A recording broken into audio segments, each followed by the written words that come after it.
Egbert, also known as Egbert, or Egbert, was king of Wessex from 802 until his death in 839. His father was Ealhmund of Kent. In the 780s Egbert was forced into exile by Offa of Mercia and Beorhtric of Wessex. But on Beorhtric's death in 802 Egbert returned and took the throne. Little is known of the first 20 years of Egbert's reign, but it is thought that he was able to maintain the independence of Wessex against the Kingdom of Mercia, which at that time dominated the other southern English kingdoms. In 825 Egbert defeated Beornwulf of Mercia, ended Mercia's supremacy at the Battle of Vallandun, and proceeded to take control of the Mercian dependencies in southeastern England. In 829 Egbert defeated Wiglaf of Mercia and drove him out of his kingdom, temporarily ruling Mercia directly. Later that year Egbert received the submission of the Northumbrian king at Dor. The Anglo-Saxon Chronicle subsequently described Egbert as a Bretwalder, or ruler of Britain. Egbert was unable to maintain this dominant position, and within a year Wiglaf regained the throne of Mercia. However, Wessex did retain control of Kent, Sussex, and Surrey. These territories were given to Egbert's son Ethelwulf to rule as a sub-king under Egbert. When Egbert died in 839, Ethelwulf succeeded him. The southeastern kingdoms were finally absorbed into the Kingdom of Wessex after Ethelwulf's death in 858. Family. Historians do not agree on Egbert's ancestry. The earliest version of the Anglo-Saxon Chronicle, the Parker Chronicle, begins with a genealogical preface tracing the ancestry of Egbert's son Ethelwulf back through Egbert, Ealhmund, and the otherwise unknown Eoppa and Eafa to Ingild, brother of King Ine of Wessex, who abdicated the throne in 726. It continues back to Cerdic, founder of the House of Wessex. Egbert's descent from Ingild was accepted by Frank Stenton, but not the earlier genealogy back to Cerdic. Heather Edwards in her online Dictionary of National Biography article on Egbert argues that he was of Kentish origin, and that the West Saxon descent may have been manufactured during his reign to give him legitimacy, whereas Rory Naismith considered a Kentish origin unlikely, and that it is more probable that Egbert was born of good West Saxon royal stock.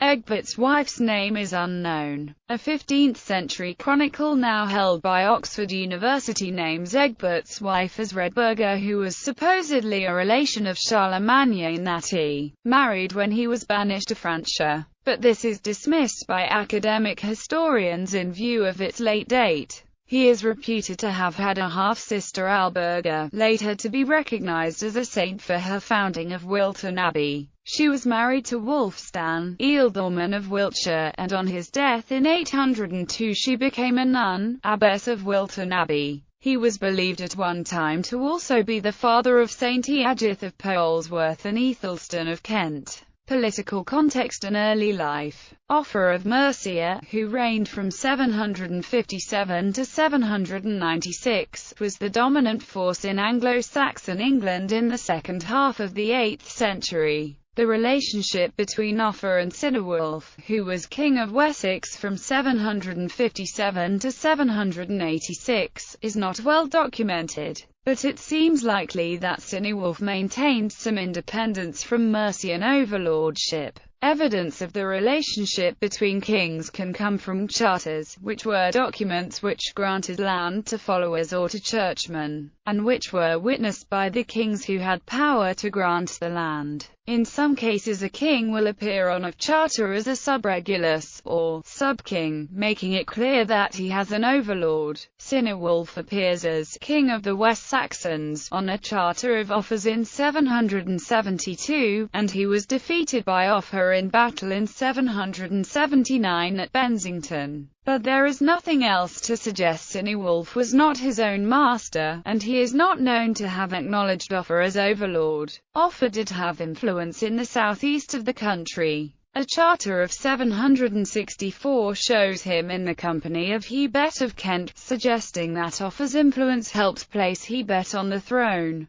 The extent of Offa's control of Kent between 765 and 776 is a matter of debate amongst historians. But from 776 until about 784 it appears that the Kentish kings had substantial independence from Mercia. Another Egbert, Egbert II of Kent, ruled in that kingdom throughout the 770s. He is last mentioned in 779, in a charter granting land at Rochester. In 784 a new king of Kent, Ealhmund, appears in the Anglo-Saxon Chronicle. According to a note in the margin, this king Ealhmund was Egbert's father, i.e., Egbert of Wessex. Egbert was Ethelwulf's father. This is supported by the genealogical preface from the A text of the Chronicle, which gives Egbert's father's name as Ealhmund without further details. The preface probably dates from the late 9th century. The marginal note is on the F manuscript of the Chronicle, which is a Kentish version dating from about 1100. Ealhmund does not appear to have long survived in power. There is no record of his activities after 784. There is, however, extensive evidence of Offa's domination of Kent during the late 780s. With his goals apparently going beyond overlordship to outright annexation of the kingdom, and he has been described as the rival, not the overlord, of the Kentish kings. It is possible that the young Egbert fled to Wessex in 785 or so. It is suggestive that the Chronicle mentions in a later entry that Beorhtric, Cynewulf's successor, helped Offa to exile Egbert. Cynewulf was murdered in 786. His succession was contested by Egbert, but he was defeated by Beorhtric, maybe with Offa's assistance. The Anglo-Saxon Chronicle records that Egbert spent 3 years in Francia before he was king, exiled by Beorhtric and Offa. The text says, I, for 3, but this may have been a scribal error, with the correct reading being XIII, that is, 13 years. Beorhtric's reign lasted 16 years, and not 13, and all extant texts of the Chronicle agree on, i.e. But many modern accounts assume that Egbert did indeed spend 13 years in Francia. This requires assuming that the error in transcription is common to every manuscript of the Anglo-Saxon Chronicle. Many historians make this assumption, but others have rejected it as unlikely, given the consistency of the sources. In either case, Egbert was probably exiled in 789, when Beorhtric, his rival, married the daughter of Offa of Mercia. At the time Egbert was in exile, Francia was ruled by Charlemagne, who maintained Frankish influence in Northumbria and is known to have supported Offa's enemies in the south. Another exile in Gaul at this time was Odbert, a priest, who is almost certainly the same person as Eadbert, who later became king of Kent. According to a later chronicler, William of Malmesbury, Egbert learned the arts of government during his time in Gaul. Early reign. Beorhtric's dependency on Mercia continued into the reign of Cenwulf, who became king of Mercia a few months after Offa's death. Beorhtric died in 802, and Egbert came to the throne of Wessex, probably with the support of Charlemagne and perhaps also the papacy. The Mercians continued to oppose Egbert.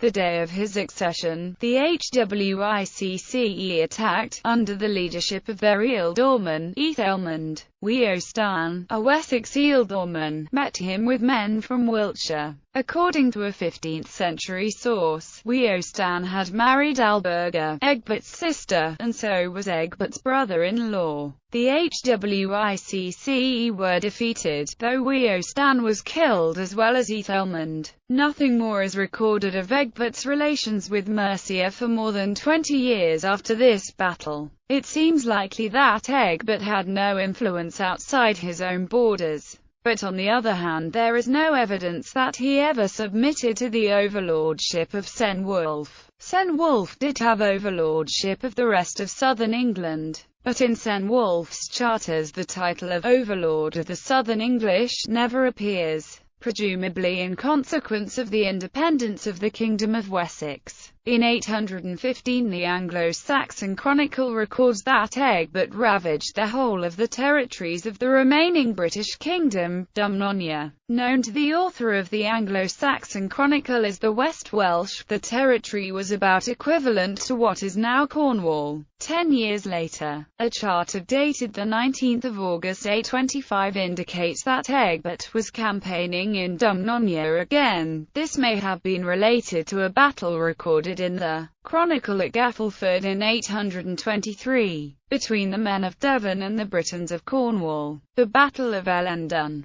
It was also in 825 that one of the most important battles in Anglo-Saxon history took place, when Egbert defeated Beornwulf of Mercia at Ellendun, now Rawton, near Swindon. This battle marked the end of the Mercian domination of southern England. The Chronicle tells how Egbert followed up his victory. Then he sent his son Ethelwulf from the army, and Ealhstan, his bishop, and Wulfheard, his ealdorman, to Kent with a great troop. Ethelwulf drove Baldred, the king of Kent, north over the Thames, and according to the Chronicle, the men of Kent, Essex, Surrey and Sussex then all submitted to Ethelwulf because earlier they were wrongly forced away from his relatives. This may refer to Offa's interventions in Kent at the time Egbert's father Ealhmund became king. If so, the chronicler's remark may also indicate Ealhmund had connections elsewhere in southeast England. The Chronicle's version of events makes it appear that Baldred was driven out shortly after the battle, but this was probably not the case.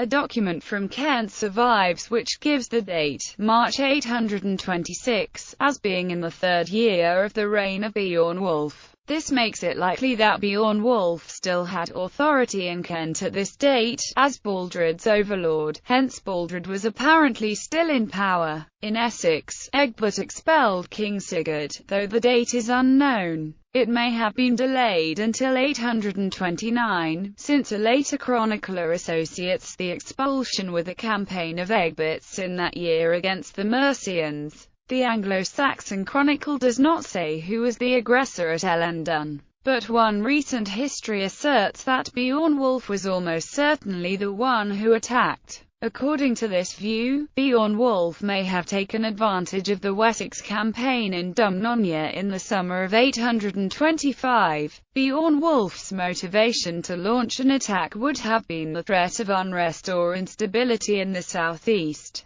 The dynastic connections with Kent made Wessex a threat to Mercian dominance. The consequences of Ellendun went beyond the immediate loss of Mercian power in the southeast. According to the Chronicle, the East Anglians asked for Egbert's protection against the Mercians in the same year, 825, though it may actually have been in the following year that the request was made. In 826 Beornwulf invaded East Anglia, presumably to recover his overlordship. He was slain, however, as was his successor, Ludeca, who invaded East Anglia in 827, evidently for the same reason. It may be that the Mercians were hoping for support from Kent. There was some reason to suppose that Wulfred, the Archbishop of Canterbury, might be discontented with West Saxon rule, as Egbert had terminated Wulfred's currency and had begun to mint his own at Rochester and Canterbury, and it is known that Egbert seized property belonging to Canterbury. The outcome in East Anglia was a disaster for the Mercians, which confirmed West Saxon power in the southeast.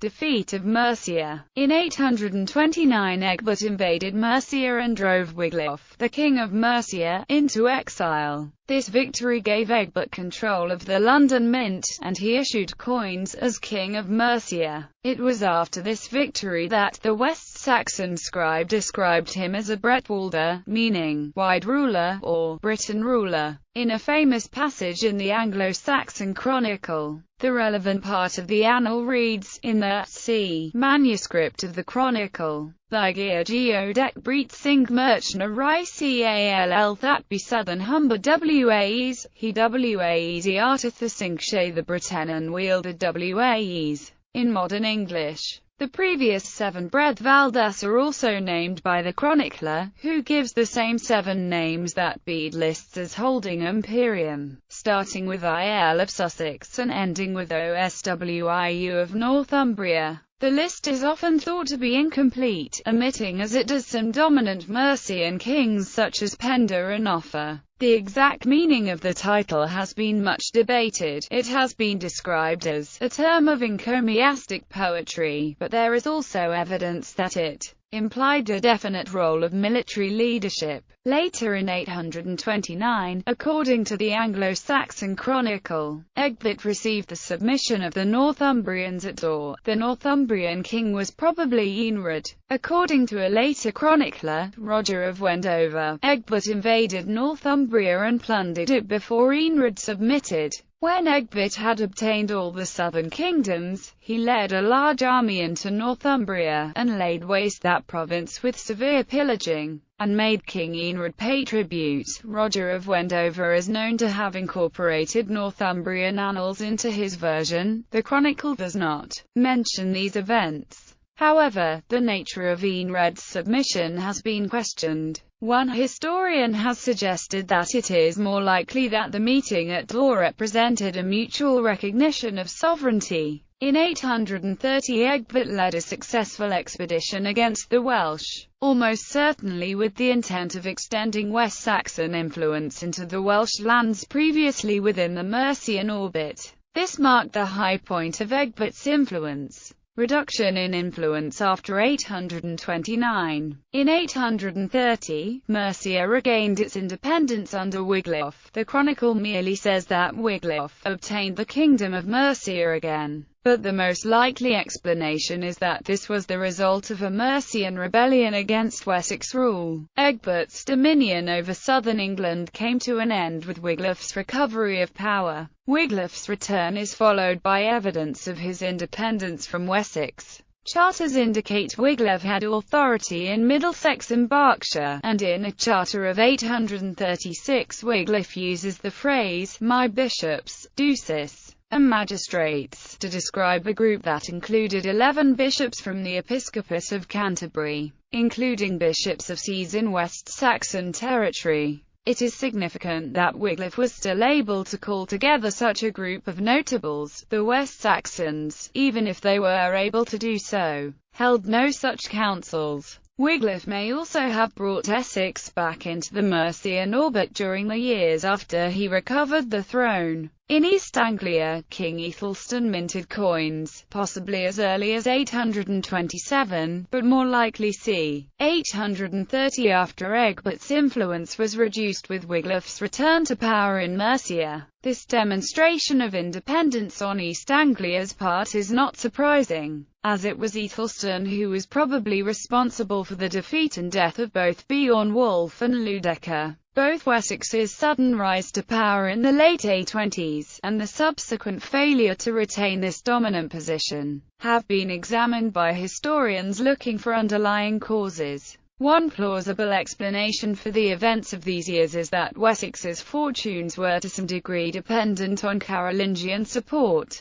The Franks supported Eardwulf when he recovered the throne of Northumbria in 808. So it is plausible that they also supported Egbert's succession in 802. At Easter 839, not long before Egbert's death, he was in touch with Louis the Pious, king of the Franks, to arrange safe passage to Rome. Hence a continuing relationship with the Franks seems to be part of southern English politics during the first half of the 9th century. Carolingian support may have been one of the factors that helped Egbert achieve the military successes of the late 820s. However, the Rhenish and Frankish commercial networks collapsed at some time in the 820s or 830s, and in addition, a rebellion broke out in February 830 against Louis the Pious, the first of a series of internal conflicts that lasted through the 830s and beyond. These distractions may have prevented Louis from supporting Egbert.